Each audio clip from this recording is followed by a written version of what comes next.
Hello friends, welcome back to my YouTube channel. So आज की इस वीडियो में मैं आपको पूरे के पूरे लॉ एंड एथिक्स का स्ट्रैटेजी बताने वाला हूं। कल आपका लॉ एंड एथिक्स का एग्जाम है, इसलिए मैंने ये वीडियो बनाया हूं। पूरे के पूरे स्ट्रैटेजी बताने वाला हूं कैसे लॉ में आप 60 से ज़्यादा मार्क ला सकते हो, राइट। तो मैंने कैसे स्ट्रैटेजी बनाया था वो मैंने यहाँ पर पूरे के पूरे लिख कर पूरे के पूरे अच्छे से एक्सप्लेन किया हूँ।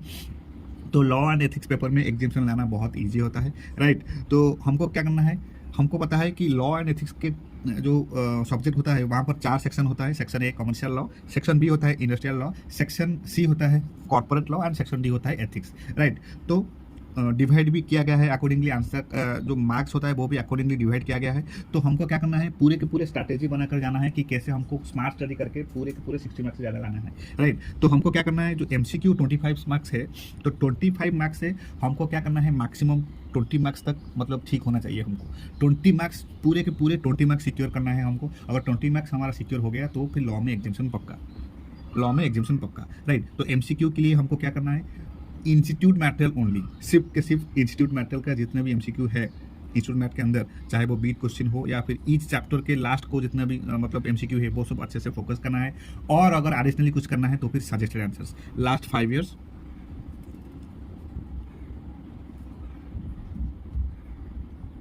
Suggested answer. तो सजेस्टेड आंसर्स में जितने भी MCQs है वो सबको पूरे के पूरे अच्छे से पूरे के पूरे अच्छे से याद रखना पड़ेगा। पूरे 3-4 बार रिवीजन करना पड़ेगा। और हमारे पास टाइम भी ज़्यादा नहीं है, इसलिए हमको स्ट्रैटेजी करके फॉलो करना है, राइट। और MCQ में अगर हमारा 20 मार्क्स आ गया तो फिर बाकी पेपर में 40 मार्क भी आ जाएगा, तो फिर हमारा एग्जामिशन आ जाएगा, ठीक है। तो ऐसे ही हमको प्लानिंग करना है। देन जो 4 सेक्शन होता है, section A, section B, section C, section D. तो सेक्शन ए के अंदर कमर्शियल लॉ के अंदर हमको किसको ज़्यादा फोकस देना है, laws of contract, maximum focus देना है लॉज ऑफ कॉन्ट्रैक्ट। वो इसलिए कि लॉ ऑफ कॉन्ट्रैक्ट बहुत इजी होता है, इजीली याद रह जाता है, right, as compare to other chapter. तो then sale of goods act, sale of goods act also very very easy topic.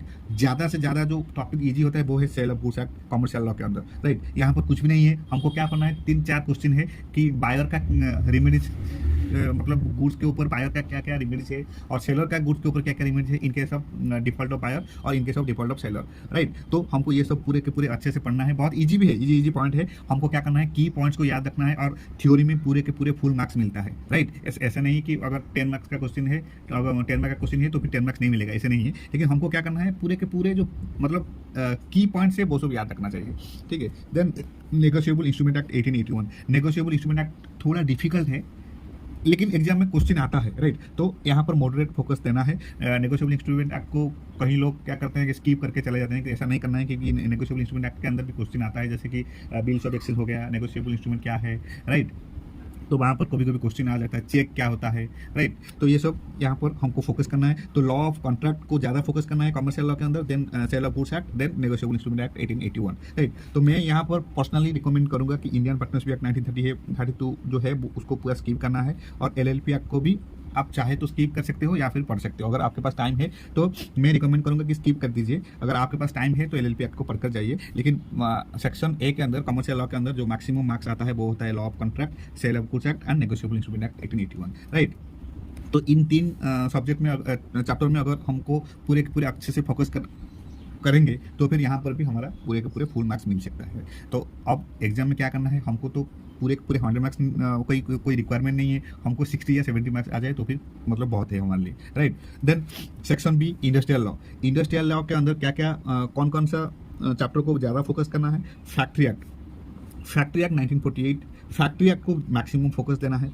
वो इसलिए कि फैक्ट्री एक्ट के अंदर हमेशा क्वेश्चन आता है, 3 या 4 क्वेश्चन आता है, up to 3 to 4 question factory act के अंदर आता है एग्जाम में क्वेश्चन, चाहे वो MCQ हो या फिर लॉन्ग टाइप क्वेश्चन हो, राइट। तो फैक्ट्री एक्ट को मैक्सिमम फोकस देना है। देन ग्रेच्युइटी एक्ट 1972, ग्रेच्युइटी एक्ट को हमको स्कीप नहीं करना है। वो इसलिए कि ग्रेच्युइटी एक्ट जो है वो क्या होता है ना, वो डायरेक्ट टैक्सेशन के अंदर भी है एंड ऑल्सो लॉ के अंदर, राइट। तो ग्रुप 1 के अंदर, CMA इंटर ग्रुप 1 के अंदर बोथ DT एंड लॉ दोनों के सब्जेक्ट के अंदर ये टॉपिक है, ग्रेच्युइटी एक्ट 1972। और ग्रेच्युइटी एक्ट के कैसे मतलब ग्रेच्युइटी को कैसे कैंसिल किया जाता है, फॉर फ्यूचर को कब ग्रेच्युइटी होता है, तो ये सब हमको पूरे के पूरे अच्छे से याद होना है। तो ग्रेच्युइटी एक्ट को भी हमको स्किप नहीं करना है, इसको पूरे मतलब अच्छे से पढ़कर जाना है, right. Then EPF and miscellaneous provision act 1942, ये स्किप कर देना चाहिए, यहाँ पर क्वेश्चन कभी आता नहीं है एग्जाम में, इतना भी आता नहीं है, तो हमारे पास टाइम भी नहीं है, तो यहाँ पर हमको स्मार्ट स्टडी करना है, कहाँ पर ज़्यादा फोकस करना है वो सब हमको देखना है। देन ESI एक्ट 1948, और ESI एक्ट 1948 ठीक है, यहाँ पर क्वेश्चन आता है कैसे ना, जैसे कि ESI का जो फंड होता है उसका यूटिलाइजेशन कैसे किया जाता है, राइट। तो ऐसे करके ESI एक्ट के अंदर क्वेश्चन आता है, तो ESI को स्किप नहीं कर सकते हैं, अगर टाइम है तो मॉडरेट फोकस करना है ESI एक्ट के अंदर, right. Then bonus act 1965, bonus act भी थोड़ा सा ईजी है एंड ऑल्सो इंपॉर्टेंट है, इतना ज़्यादा मतलब नहीं है कि एग्जाम में नहीं आएगा, बोनस एक्ट में आ सकता है एग्जाम में, तो बोनस एक्ट को मैंने मॉडरेट फोकस किया हूँ, तो यहाँ पर हमको मॉडरेट फोकस देना है बोनस एक्ट 1965 अगर हमारे पास टाइम है, और ओजेस एक्ट को पूरे के पूरे स्किप कर दो तो फिर चलेगा, यहाँ पर ज़्यादा से ज़्यादा MCQ आएगा, लॉन्ग क्वेश्चन तो नहीं आएगा ओजेस एक्ट के अंदर, राइट, तो यहाँ पर स्किप कर दो। और सबसे इंपॉर्टेंट है PFRDA एक्ट 2013, वो इसलिए इंपॉर्टेंट है क्योंकि PFRDA जो है pension fund regulatory and development authority act 2013, ये बहुत बहुत इंपॉर्टेंट है, और PFRDA के एक्ट के अंदर एक या दो क्वेश्चन तो जरूर आएगा, PFRDA एक्ट के अंदर एक या दो क्वेश्चन तो जरूर आएगा, 100% श्योर। तो इसको फोकस ज़्यादा करना है PFRDA एक्ट के अंदर, राइट। यहाँ पर 2 to 3 क्वेश्चन तो पक्का आएगा एग्जाम में, तो PFRDA को स्ट्रांगली रिकमेंडेड मैं कर रहा हूँ कि PFRDA को अच्छे से पढ़कर जाए। यहाँ पर नेशनल पेंशन स्कीम के ऊपर भी एग्जाम में आ सकता है question, right, record keeping agency क्या है,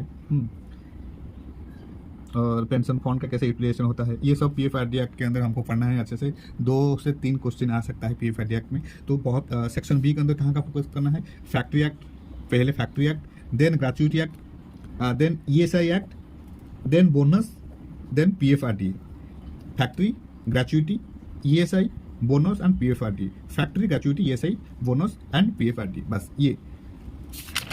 देन आते हैं सेक्शन C जो कि होता है कॉर्पोरेट लॉ, राइट। तो कॉर्पोरेट लॉ में क्या होता है कि मैक्सिमम क्वेश्चन मतलब कॉर्पोरेट लॉ में 35 मार्क्स आता है, कितना मार्क्स, 35 मार्क्स। तो हमको क्या करना है ना, हमारे पास तो टाइम नहीं है, कल एग्जाम है, अगर हम लोग अच्छे से पढ़ लिए हैं कंपनी एक्ट 2013 पूरे के पूरे जितने भी टॉपिक्स है तो फिर अच्छा वेल एंड गुड, लेकिन अगर हम लोग पूरे के पूरे अच्छे से नहीं पढ़ कर गए हैं तो फिर मैं रिकमेंड करूंगा यहाँ पर स्ट्रांग रिकमेंडेड कि डायरेक्टर का जो टॉपिक है, डायरेक्टर को पूरे अच्छे से पढ़कर जाना है। वो इसलिए हमेशा डायरेक्टर में अप टू 15 मार्क्स आता है, अप टू 15 मार्क्स का क्वेश्चन एग्जाम में आता है, राइट। तो अगर डायरेक्टर भी पूरे के पूरे कंपनी लॉ के अंदर अगर डायरेक्टर भी किसी का अच्छे से मतलब आता है तो फिर 15 मार्क्स इजीली मिल सकता है, राइट। तो डायरेक्टर का ईच एंड एवरी टॉपिक पूरे अच्छे से पढ़ना है, रिवीजन करना है, शॉर्ट नोट्स बनाना है, उसको बार बार रिवीजन करना है, जितने बार रिवीजन करोगे कॉन्फिडेंस उतने बार बढ़ेगा, और पूरे आग लगा दो, ऐसा पढ़ो जैसे कि पूरे 60-70 मार्क्स आ सकता है, राइट। देन सेक्शन डी होता है एथिक्स सबसे ईजी होता है, सुपर इजी, यहाँ पर मन से लिख सकते हैं हम लोग, राइट। ये सुपर इजी टॉपिक है और 10 मार्क्स आता है, अप टू 10 मार्क्स, तो बहुत इजी है। और कंपनी लॉ का director and business ethics, section D का एथिक्स, ये दोनों तुमको 25 मार्क्स दे देगा, राइट।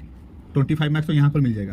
कंपनी एक्ट के अंदर डायरेक्टर एंड एथिक्स के अंदर बिजनेस एथिक्स भी अगर तुम पूरे अच्छे से पढ़कर जाओगे रिस्क लेकर तो फिर यहाँ पर भी बिजनेस एथिक्स में अगर क्वेश्चन आ जाए तो फिर बल्ला 10 marks up to 10 marks easily मिल सकता है, राइट। तो ऐसे ही हमको पूरा स्ट्रैटेजी बनाना है। सेक्शन ए के अंदर हमको law of contract, sale of goods act, negotiable instrument act 1881, इन 3 सब्जेक्ट में पूरे अच्छे से फोकस करना है, इन 3 टॉपिक में पूरे अच्छे से मतलब फोकस करना है। मोस्ट इंपॉर्टेंट है law of contract, then sale of goods act, then negotiable instrument act 1881।